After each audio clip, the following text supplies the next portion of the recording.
You know why I really love Nick Hood as a minister? I watched his father do it, and he took over for the church, and he was one of us, but he really turned out to be a great minister.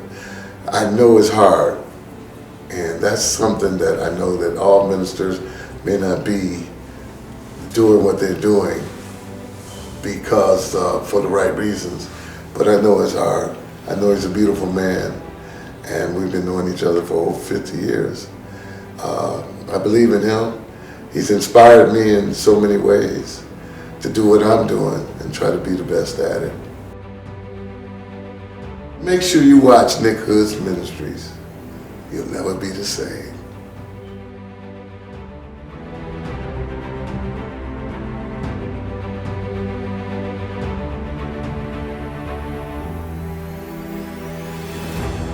This is a new ministry which is just starting. Reverend Hood needs your help in sharing the good news of Jesus Christ and his power throughout the world. If you would be so kind as to send a donation to Nicholas Hood III Ministries of any amount, Reverend Hood will send you a free complimentary copy of his book of original personal prayers and beautiful photographs entitled The Test, The Strength, The Endurance, and The Way Out. We appreciate your support, and in this way, you can partner with Reverend Hood in sharing the good news of Jesus throughout the world. Please make your check out to Nicholas Hood III Ministries and mail it to 4535 Chrysler Drive, Detroit, Michigan, 48201. I know I may sound like a confused person, but last week I spoke about stepping on the gas. Today, I want to say the theme is put your foot on the brake. So we go from stepping on the gas to putting on the brake. And, at the risk of sounding confusing, Jesus, on the one hand, is empowering the disciples to give it their all. He says, all power in heaven and earth have been given to me, and therefore I'm commissioning you. But today, I want to talk about an earlier text from Luke chapter 10, verse 10. And in Luke 10:10, Jesus commissions 72 disciples. Some versions it's 70, others it's 72. But he commissions these additional disciples. And he tells them, go therefore ahead of me into all the villages that I am preparing to minister to. And I want you to prepare the towns for me. And as you go, he says, heal the sick, preach the gospel. He said, but along the way, if there's any town, this is in verse 10, that does not welcome you, he says, shake off the dust from your feet and move on. And what I really want to talk about for the next few minutes is rejection. And I don't know how many people looking at this right now have ever been rejected. I don't know if there's anybody looking at this who can say, there's something I really wanted to do, but I got smacked down. I got beat down. And Jesus is preparing the disciples for rejection. He tells them, when you go into these towns, he said, 1, go 2 by 2. 2, he says, when you go into the towns, don't greet anybody. Now what he meant by that was don't lollygag in the town. He's not saying don't be rude or be rude, but what he's saying is you have a mission, and your mission is to preach the gospel. He says, enter into the homes where you're welcome. And when you're entered into the home of any person in the town, eat what they eat, drink what they drink. In other words, he doesn't want you to play one house over the other. He's saying that if one house is serving steak and the other one is serving hamburger, and you happen just by chance to pick the house with the hamburger, he says, stay right there. And in essence, Jesus is saying, do what the people of the house are doing. And then he says, but if anybody does not welcome you, he says, shake off the dust and move on. In the more modern day traditions, like the New Revised Standard Version, it says, it doesn't say shake off the dust, but what it says is when you get ready to leave the house, say, walk out into the streets and shout, even the dust of this city we shake off and we leave. And so what I want to talk about for a few minutes right now is rejection. I don't know if there's anybody looking at this right now who's ever been rejected. Rejected in love. Felt rejected by your mother, your father. Maybe you felt rejected in school. But there's rejection in life. I had a 7th grade math teacher who couldn't figure out how to explain how to do algebraic equations for me. And in his frustration, he hovered over me one day and he looked down at me and he said, "What's the matter? Are you dumb? Are you stupid?" It's the most humiliating experience I've ever had in my life. My little friends in class were snickering. The teacher was hovering over me, and I felt like I was in hell. I said, my mother and my father taught me, always respect the teacher. I said, but this guy is disrespecting me, but I can't say it because my mother and my father told me, don't talk back to the teacher. I was so embarrassed, I didn't tell my mother and my father until much, much later in life. I was a grown man when I told them what I endured. And the point that I'm making is I felt like the teacher had rejected me. I don't know if anybody here has ever felt rejected by a teacher. And that teacher could not figure out how to explain the algebraic formulas to me. And I tell you, I struggled with the algebraic formulas in high school and then in college. And I just prayed to the Lord that I would survive it.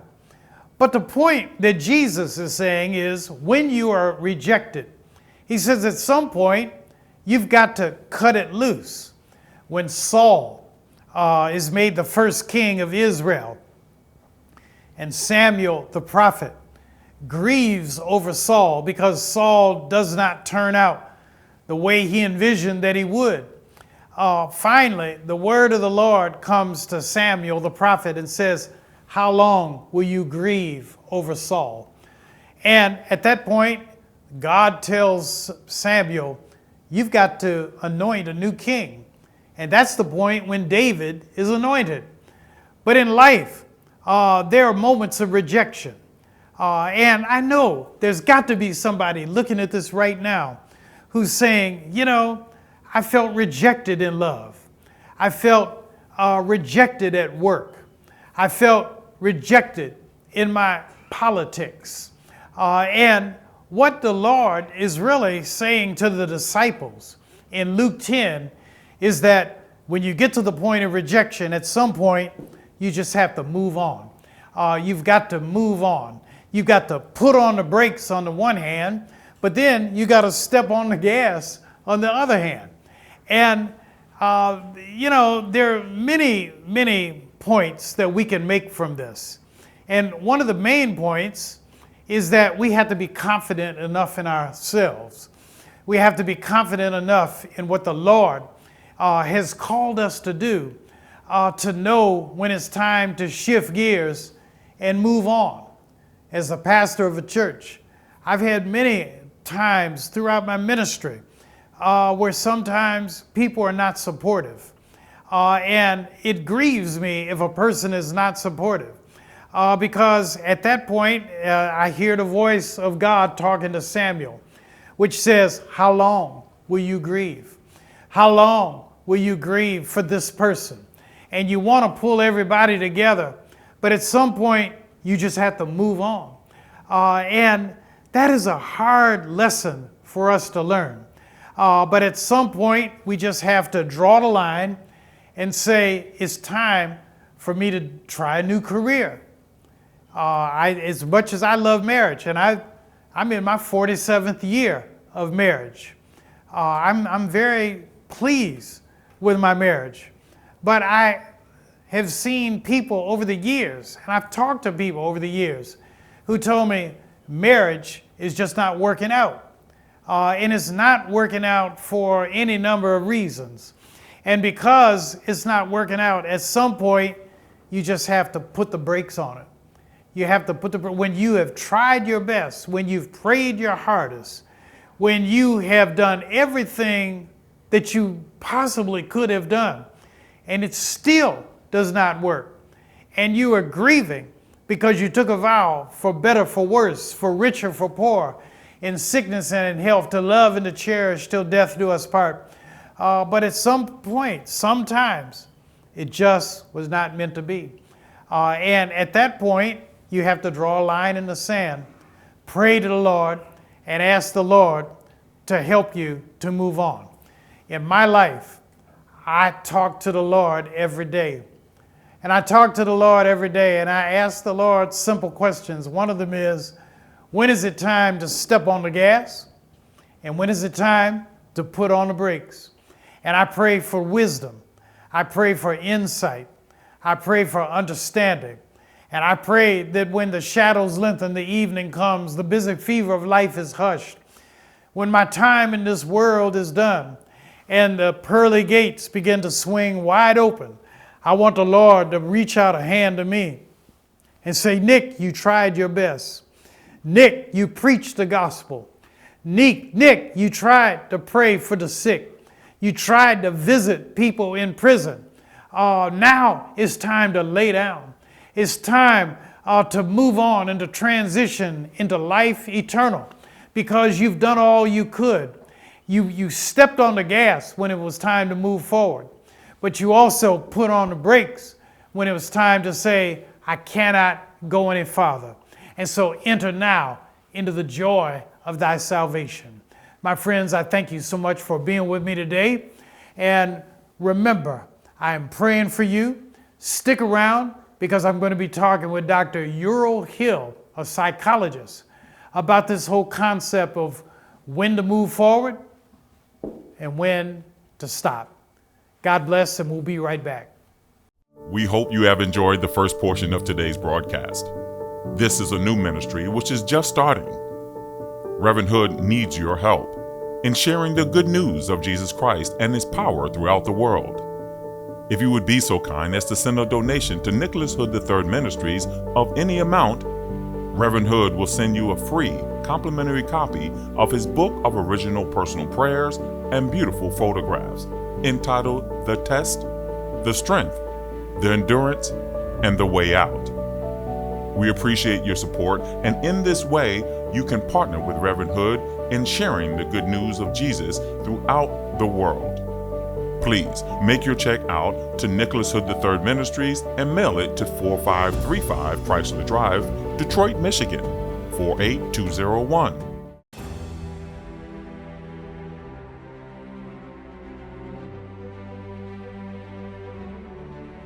You know why I really love Nick Hood as a minister? I watched his father do it, and he took over for the church, and he was one of us, but he really turned out to be a great minister.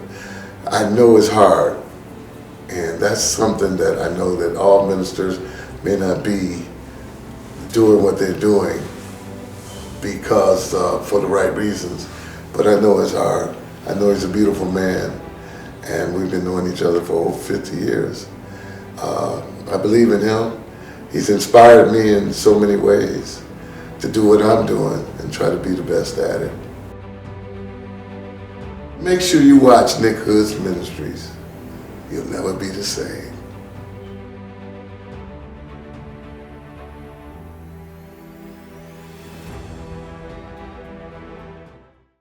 Hello, this is Pastor Nick Hood. Thanks for being with us through this part of the show. I began talking about a little earlier putting your foot on the brake as a contrast to last week, which was stepping on the gas. But Dr. Ural Hill is with us today, and Dr. Hill, thanks again for being here. I'm humbled that you would take time out of your schedule to be a part of this little ministry. And what do you think about that concept that I mentioned of there's got to be a time when you know when to shake off the dust and put your foot on the brakes?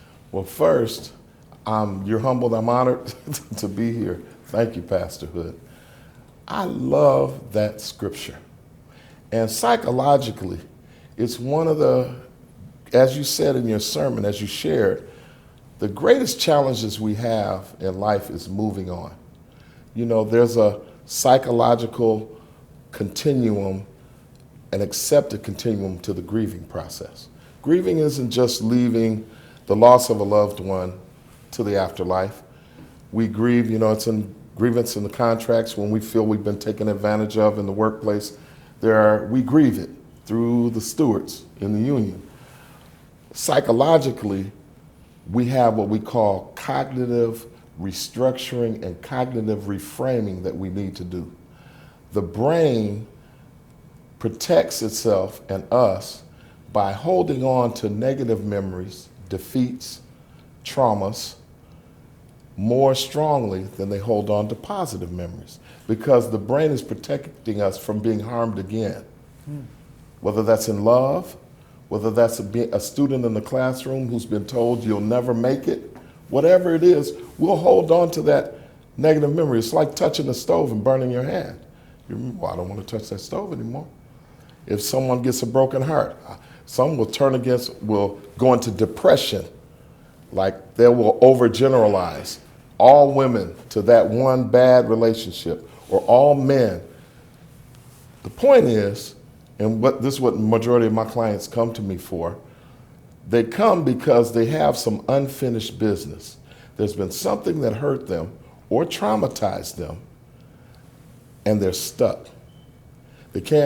They have sometimes intrusive thoughts, and they can't get out of that rotation.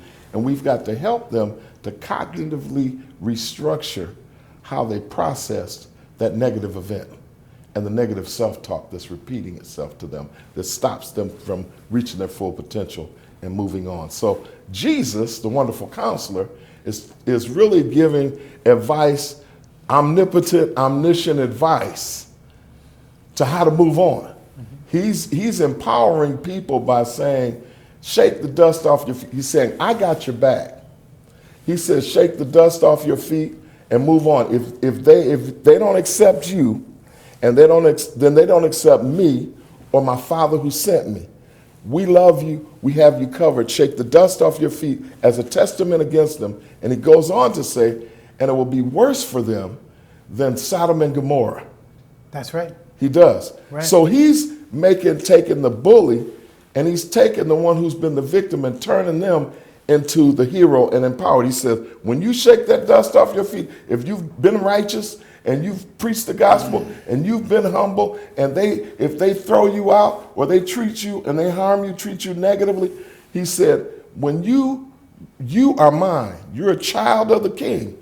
And when you shake that dust off your feet and you move on, it's going to be bad for them. But open your mind up to all that we have for you. Go to the next city. Go to the next town. And it also speaks to forgiveness and unforgiveness. There's a saying, living in unforgiveness is like drinking the poison and hoping the other person dies. Drinking the poison, hoping the other person dies. If we're not able to shake that dust off our feet, we're harming ourselves more than we're harming the other person that we feel harmed us. So we need to shake that dust of unforgiveness off our feet as well as we move. And that's where the brakes come on. Put on the brakes for any negative self-talk we have about ourselves. And I have more, but that's the gist. That was the first thing that jumped out at me. Well, Dr. Hill, I believe there's probably somebody looking at this right now who's saying, I've got some unfinished business. Okay. There's something, I've one track that I'm on, but maybe it's time for me to do something else. Could you just give us maybe 1, 2, 3, or 4, or 5 things that a person can do in their own mind to shift gears Sure. to get on a more positive track? Sure. We have what we call rational behavioral therapy, and I know that was of God because there are 5 ways to think rationally about a decision and when you're moving on. And if you have a pen, write this down. You want to ask yourself 5 questions so that you can be confident on shaking the dust off, putting on the brakes, and moving on. Okay, what's number 1? Number 1, you ask yourself, 1, is what I'm doing and contemplating doing based on objective facts? Okay. It's not a rumor. I've done my research. Is it based on objective facts? Number 2, Number 2. is what I'm about to do when I decide to move on, is it going to keep me from hurt, harm, and danger? All right. Number 3, is doing what I'm doing going to keep me from conflict with people who are important to me? All right. Number 4, is doing what I'm doing, what I'm thinking, going to help me reach my short and long-term objectives? Where am I trying to go? And number 5, is doing what I'm about to do or what I'm thinking going to help me feel the way I want to feel? Now, if they get 3 yeses out of those 5 questions for rational decision making, it's a go. Shake the dust off and get out of town. Now, with number 5, is what I'm going to do going to help me to feel the way that I want to feel? That's right. Now, suppose it's an axe murderer or a person who's contemplating a mass shooting. I mean, Right. how do we They got make sure that the way they want to feel is socially acceptable Right. and acceptable to the Lord? Right. Well,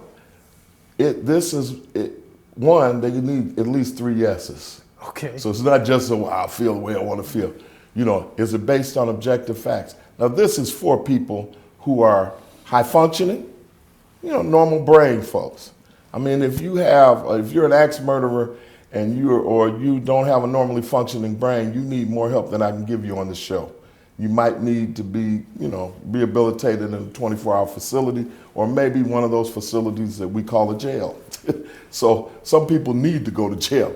I learned that as well. But the point is, this rational thinking is for those who want to move forward. As far as the morality of it, and you start talking about the morality of right and wrong and good and bad, well, ultimately, the model of mental health is based on 2 primary things. Doing good, we call that beneficence, and then non-maleficence, not doing bad. So I hope that that's answering your question. Yeah, it does. And I want to go back to one of the points you just mentioned about, maybe a person needs to check in to a 24-hour facility. Over the years, I've helped people to check in. Right. What are some of the warning signs that internally, that somebody looking at this program right now, that maybe they're not feeling good? Right. When is the tipping point when a person should consider checking in to a mental health facility? Right. Okay, I'm glad you asked. I do a lot of psychological evaluations for the court system. Mental state at the time of a particular crime, readiness to stand, competency to stand trial, and the like. There are some documents, some short assessments in the public domain. The Beck's Depression Inventory. You can Google Beck, B-E-C-K, ', Depression Inventory. In 15 minutes, it can tell you your level of depression from normal ups and downs to severe depression. Beck's Anxiety Inventory. It can tell you your level of anxiety, all right? The Holmes Ra, in 15 minutes on a normal, scale. And then the Holmes Ra Stress Inventory can tell you within 20 minutes whether or not you are close to having a stress-induced health disorder based on what's going on in your life. There's the Michigan Substance Abuse Test, the MAST, and the DOST. In 15 minutes, we can tell if you have an addiction, pretty much, in general, just from something that's in the public domain. The signs and symptoms And I'm glad you make the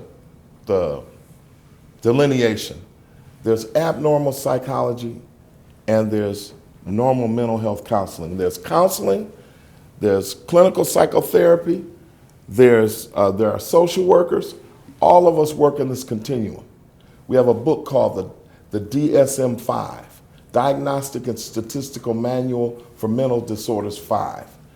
It determines what's normal and what's abnormal. If I am feeling out of sorts, get one of those regular documents, check it out. One of those documents that you can get online, check it out. If you find yourself on the higher end of that continuum, seek professional help if you're severely depressed. Ultimately, many people think if I go to see a mental health therapist or a counselor or a psychologist, there must be something wrong with me. Well, in that, most of who we deal with are high-functioning people who go to work every day and are doing well. Pastors, judges, police officers, physicians, preachers, teachers, everybody come, and it's a blessing to have a therapist to deal with just relational things and normal problems like when to move on. But then there are those who are on that edge, and most of them are going to deal with somebody who's going to operate in that continuum, and a lot of times it's inside a mental health facility. Now, as far as checking into a mental health facility, I wouldn't recommend just walking in and checking yourself in. I would get a professional to do a professional assessment if it goes beyond. Well, Dr. Hill, you've been great in outlining that. I'm sure what you have just said is very helpful for somebody who's looking at this program today. We're about out of time. Okay. But for those of you who are looking at this, remember, there's a time to step on the gas and there's a time to put on the brake. And sometimes you just have to shake off the dust and move on. That's right. So thank you again for being with me. Oh, and you're welcome, next Pastor week, Hood. Dr. Hill, I'm going to be talking about a friend at midnight. Okay. And to talk about friendship. And I'm so glad you're going to be with me. And I want to pick your brain about who is the friend at midnight. All right. All right. All right. Again, this is Pastor Nick Hood. Thank you so much for being with us today. And next week, we'll be talking about Jesus and the friend at midnight. This is from Luke chapter 11. God bless, God keep you. And remember, I'm praying for you. Thank you for watching today's program. We hope you've been blessed in a powerful way. Just knowing you took the time to watch today's broadcast is a great encouragement to Pastor Nick Hood. If this broadcast has been a blessing to you, we ask that you mail a tax-free donation to Nicholas Hood Ministries at 4535 Chrysler Drive, Detroit, Michigan, 48201.